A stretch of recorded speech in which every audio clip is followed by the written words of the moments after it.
ثلاثی مجرد کے 6 ابواب اور ان کی سرفیس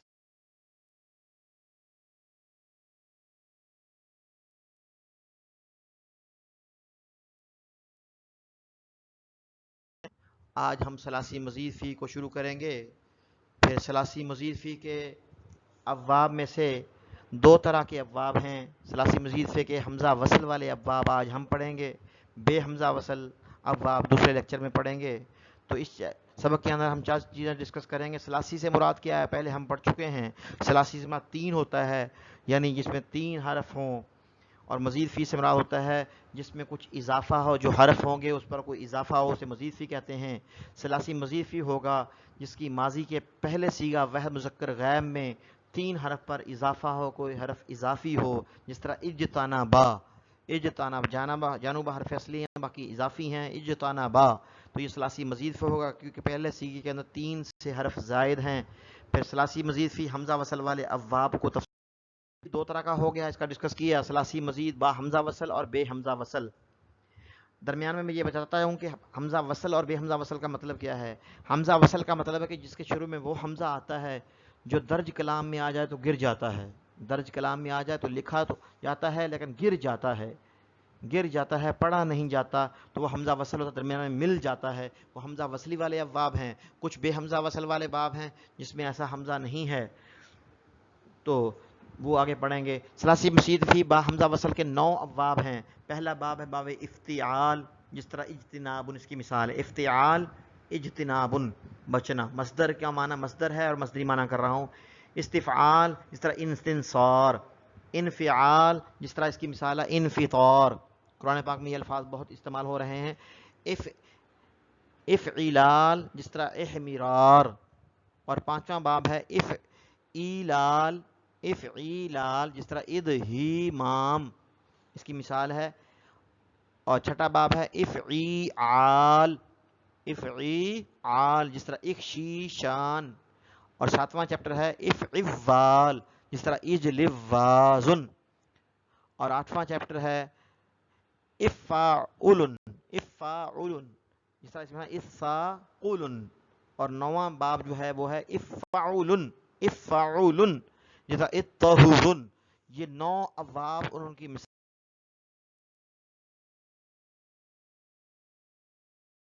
چلتے ہیں. درمیان میں ایک بات یاد رکھیے، ثلاثی مجرد کے علاوہ باقی کل ابواب کی گردانوں میں اس میں مفعول ہی اس میں ظرف کے معنی میں دیتا ہے. یعنی جس میں ظرف الگ نہیں ہوتا، جو اسم مفعول ہوتا ہے وہی اس میں ظرف کے معنی دیتا ہے. اور ثلاثی مجرد کے علاوہ باقی گردانوں کے اندر اس میں اعلیٰ اور اس میں تفضیل نہیں آئے، ان میں اس میں اعلیٰ اور اس میں تفضیل نہیں آتا، لہذا صرف صغیر میں وہ چیزیں نہیں ذکر کی جائیں گی. پہلا باب ہے باب افتعال. یہ ایک سانچہ ہے، ایک وزن ہے. جو بھی اس باب سے صیغہ آئے گا وہ اسی وزن پر ہوگا مصدر، پھر آگے اسی وزن پر گردانیں بنیں گی، اسی سانچے کے مطابق گردانوں کو ڈھالا جائے گا.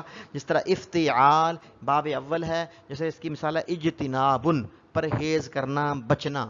اب اس کی صرف صغیر کس طرح بنے گی؟ صرف صغیر اور کبیر کا پہلے میں ذکر کر چکا ہوں. کبیر کہتے ہیں کہ ہر ایک فعل ماضی ہے اس کی پوری گردان پورے 14 صیغے پڑھے جائیں، وہ صرف کبیر ہوتی ہے. پھر ہر گردان سے پہلا اہم گردانوں سے لفظ لیا جائے، پہلا صیغہ ہو، پھر پوری گردان اس سے بنے، تو وہ صرف صغیر ہوتی ہے، پہلا صیغہ. ہم صرف صغیر کا ذکر کرتے ہیں.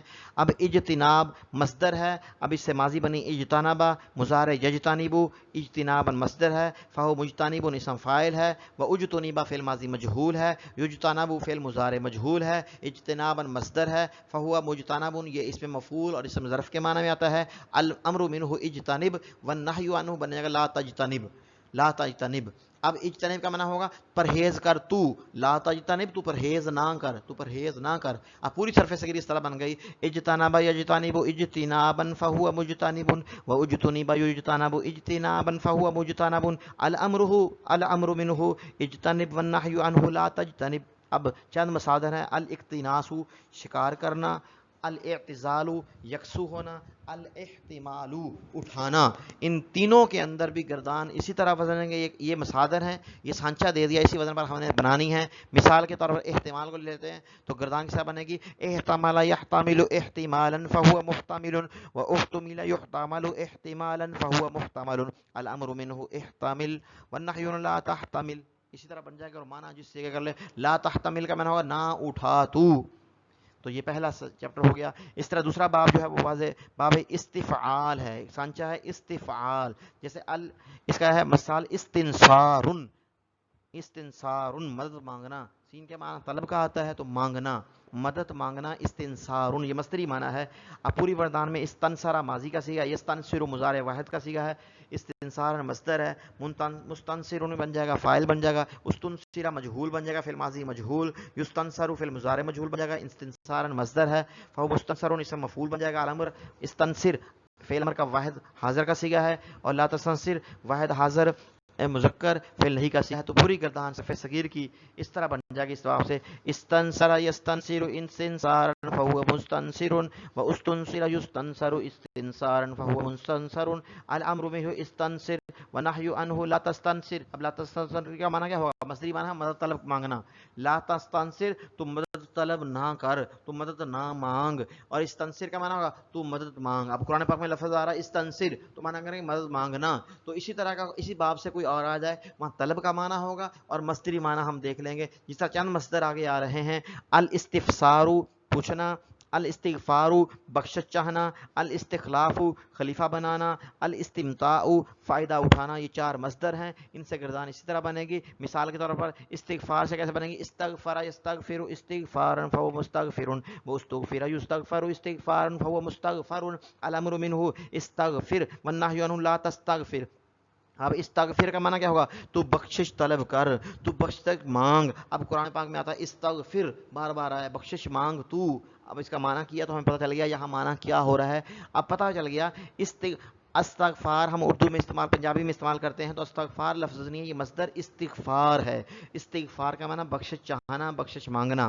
اور پانچویں کلمے میں جو تھا وہ استغفر اللہ ہے، وہ استغفرو ہے، وہ واحد متکلم کا صیغہ، میں بخشش مانگتا ہوں، میں بخشش طلب کرتا ہوں. یستغفرو یستغفران یستغفرون اس گردان میں واحد متکلم کا صیغہ بنے گا تو وہ ہمیں پہچان ہو گئی.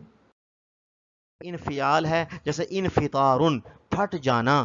اب اس کی صرف صغیرہ انفطر ينفطر انفطارا فهو منفطر الامر منه انفطر والنهي عنه لا تنفطر. مختصر کر دیا کہ باقی الفاظ ذکر نہیں کیے، ورنہ مجہول کے بھی صیغے آ سکتے ہیں آگے اگر ذکر کیا جائے. ماضی مجہول وہ ہمارے لیے بنانا آسان ہے. تو انفطر پھٹنا تھا، انفطر وہ پھٹ گیا، ینفطر وہ پھٹتا ہے، انفطارا پھٹنا. تو اب آگے مصدر ہیں چند، الانشعاب الانقلاب الانصراف. الانشعاب شاخ در شاخ ہونا، الانقلاب بدل جانا، الانصراف لوٹنا پھرنا. تو ینصرف، ینصرف کا معنی وہ پھرتا ہے، ینصرفون وہ پھرتے ہیں، انصرف تو پھر جا. تو اسی طرح پوری گردان کا ایک سانچہ بنا دیا. اسی طرح ہم گردان بنائیں گے. اور باب چہارم ہے افعلال جیسے احمرار سرخ ہونا، احمر یحمر احمرارا فهو محمر الامر منه احمرر والنهي عنه لا تحمرر لا تحمر نہ سرخ ہو تو. اب چند مصدر ہیں، الاخضرار سبز ہونا، الاسفرار زرد ہونا، الابیضاز سفید ہونا. اب اس سے ہم اسی طرح گردانے بنا لیں گے. اور باب پنجم ہے افعیلال، افعیلال جیسے ادہیمام سیاہ ہونا، ادہیمن سیاہ ہونا، ادہام یدہام ادہیماما فهو مدہام الامر منه ادہام والنہی عنہ لا تدہام. تو یہ گردان بن جائے گی. اور آخر مصدر ہے الاسمیرار گندم گو ہونا، الاکمیات الاکمیتات گھوڑے کا کومیت ہونا، الاسحیرار گھاس کا خشک ہونا. تو ان مصادر سے بھی ہم اسی طرح گردان بنا لیں گے کریں گے. باب ششم جو ہے وہ افعیال جیسے اخشیشار بہت کھرکھرا ہونا، کھرکھرا ہونا. اکشوشنا یکشوشن یکشوشن اکشیشانا فهو مکشوشن الامر منه اکشوشن والنهی لا تکشوشن الاخلیلاق کپڑے کا پرانا ہونا، الاملیلاح پانی کا کھاری ہونا، الاخریراق کپڑے کا پھٹ جانا۔ اب ان سے بھی اسی طرح ماضی اور مضارع کی گردانیں بنیں گی۔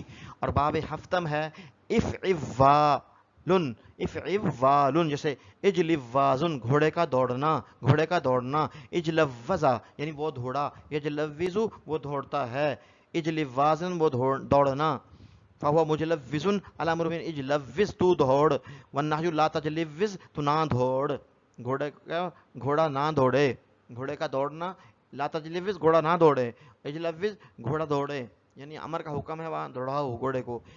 تو الاخروات لکڑی چھیلنا، الاعلوات اونٹ کی گردن میں کلادہ باندھنا، اسی طرح مسجد کی گردانیں بن جائیں گی۔ اور باب ہشتم ہے افاعل، جیسے مثال ہے اثاقل بھاری ہونا، اثاقل یثاقل اثاقلا، اثاقلا وهو مثاقل علی امر منہ اثاقل، والنہی لا تثاقل بھاری ہونا، لا تثاقل نہ بھاری ہو تو، الادارکو ادارکو پہنچنا، پہنچنا، الشابہ ہم شکل ہونا، الشابہ، الاصالح آپس میں صلح کرنا، یہ معنی ہو جائے گا۔ باب نہم ہے افعول جیسے الطہور پاک ہونا، الطہر یطہر وہو مطہر علی من الطہر، والنہی لا تطہر نہ پاک ہو تو، الطہر تو پاک ہو جا، الزمل کپڑا اوڑھنا، الانتزع الزرع، الزرع الزرع تواضع عاجزی کرنا، الذکر نصیحت قبول کرنا، یہ تین مصادر ہیں، اسے اسی وزن پر بنے گی۔ یہ تو 9 جو ابواب ہیں یہ ثلاثی مزید فی کے ابواب ہیں اور حمزہ وصل کے ساتھ ہیں، ان کے شروع میں حمزہ وصل آ رہا ہے، تو یہ 9 ابواب۔ اب ہم نے ان کا سانچہ پڑھ لیا، اب ان کی مثالیں کچھ پڑھ لی، اب جو بھی جس باب سے سیگا آئے گا کہیں استعمال ہوگا تو ہم وہاں سے پہچان کریں گے کہ فلاں ثلاثی مزید فی کا باب ہے، فلاں باب سے یہ فلاں سیگا ہے۔ تو یہ لیکچر بار بار دہرانے والا ہے کیونکہ یہ نئے عربی پڑھنے والوں کے لیے ذرا مشکل سبقوں میں سے ہے، تو ان کو چاہیے اس کو بار بار رپیٹ کریں، بار بار دہرائیں، مثالوں کو سمجھیں، زبان پر دہرائیں تاکہ ہماری زبان پر یہ الفاظ آ جائیں، تاکہ قرآن اور حدیث سے ہم کوئی لفظ پڑھیں تو تھوڑی سی محنت طلب یہ سبق ہیں، ان پر محنت کرنا پڑے گی، بار بار پریکٹس کرنا پڑے گی، بار بار پڑھنا پڑے گا اور اس کی قرآنی مشقیں کرنا پڑیں گی، احادیث سے پہچان کرنے پڑے گی، تو ان شاء اللہ تعالیٰ یہ ہمارے لیے سہل ہو جائیں گے اور ہمارے لیے منازل کا حصول